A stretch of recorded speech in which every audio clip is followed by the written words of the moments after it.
You may find variable definitions of anemia. However, all of the definitions result in indicating that the blood has a very low oxygen carrying capacity. Since erythrocytes carry oxygen, then by definition, anemia indicates some irregularity with your red blood cells, some irregularity that impairs their ability to carry oxygen. The picture that I have here, this is oxygen. Oxygen, it's actually two oxygens. So when you're referring to the oxygen that we breathe, you are referring to two oxygen atoms bonded together by a double covalent bond. And the official name for this molecule that you see here is molecular oxygen. This is the O2 in the air that we consume. And this little molecule is nonpolar. You can have too many red blood cells and a high crit, but also be anemic. This would occur when each one of your red blood cells is individually deficient, and therefore your bone marrow thinks that making more of them will solve the problem. We'll mention this again. Just remember that your body tries to compensate, but it doesn't always have the right idea to do that. It's like it's a it's like it's a child trying to help you make Thanksgiving dinner, and you're just like, here, go ask your father to open this jar of pickles. There are lots of types of anemia, more than you would expect, actually. Well, more than I expect. One of the most common types of anemia results from a nutritional issue and is called iron-deficient anemia.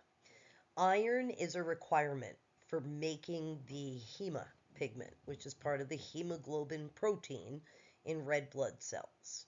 When somebody has iron deficient anemia, their red blood cells are usually smaller than normal, resulting in a mean corpuscular volume that is low.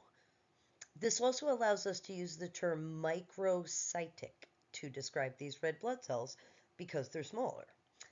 Sometimes size differences are so small that they can be indistinguishable without actually measuring a bunch of individual erythrocytes and generating an average that you can compare with the average size of normal cells. One of the hallmarks of iron deficiency anemia is also pink or lightly stained red blood cells instead of the more darkly red stained normal red blood cells.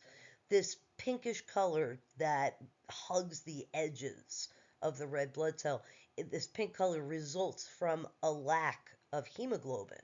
And this can be measured by the MCH, or the mean corpuscular hemoglobin, on a CBC.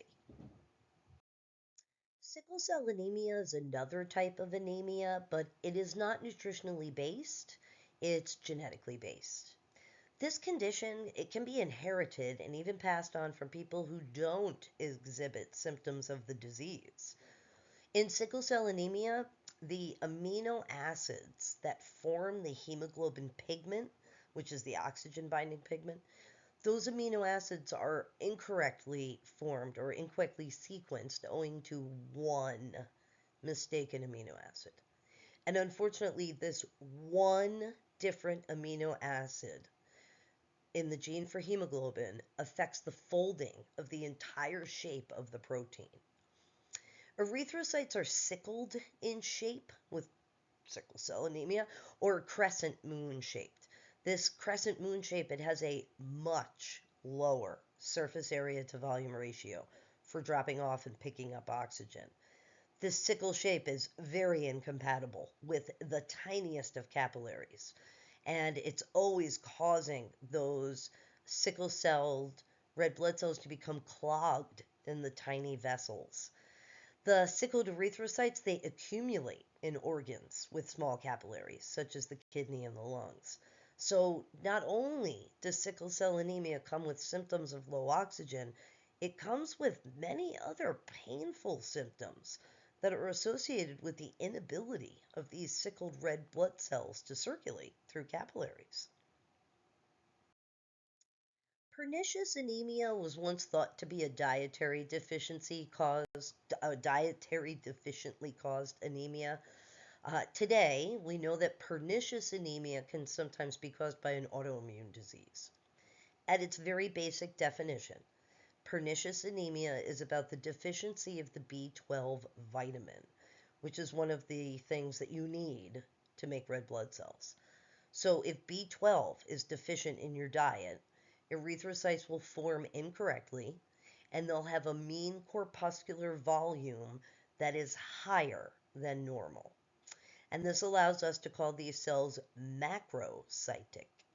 When erythrocytes puff out, such as the one that you see here on the right, they actually form these little things that look like spikes or burrs on the outside of the cell membrane.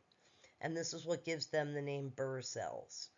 They are readily differentiated from normally shaped red blood cells on a blood smear. But I will say it can take experience to actually see the burrs.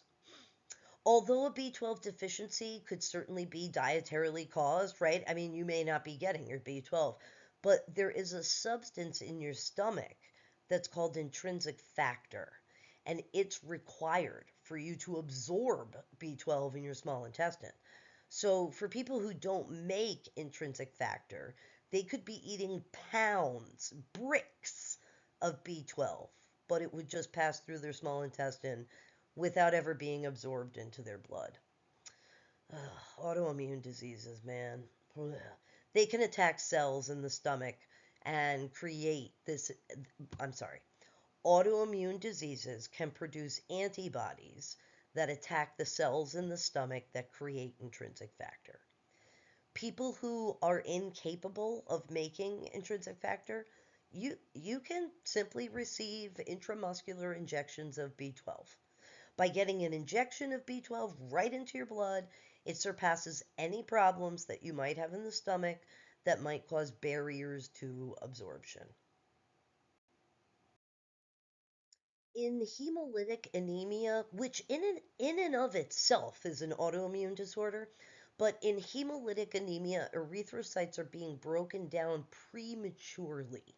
And they could be being broken down in the bloodstream instead of in the spleen. And hemolytic anemia itself, like I said, it is an autoimmune condition. However, it is many times associated or encouraged by other autoimmune diseases, especially those associated with bone marrow or the spleen.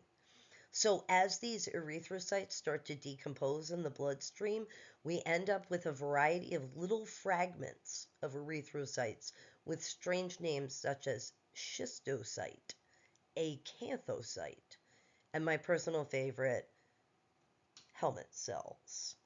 These pieces of red blood cells are small enough to pass through the filtration membrane of your kidney, and many times you'll see these exploded pieces in the urine. Red blood cells don't pass through your kidney, full red blood cells don't pass through your kidney unless there's something wrong with your kidney. But these fragments of red blood cells are small enough to be able to pass into your urine.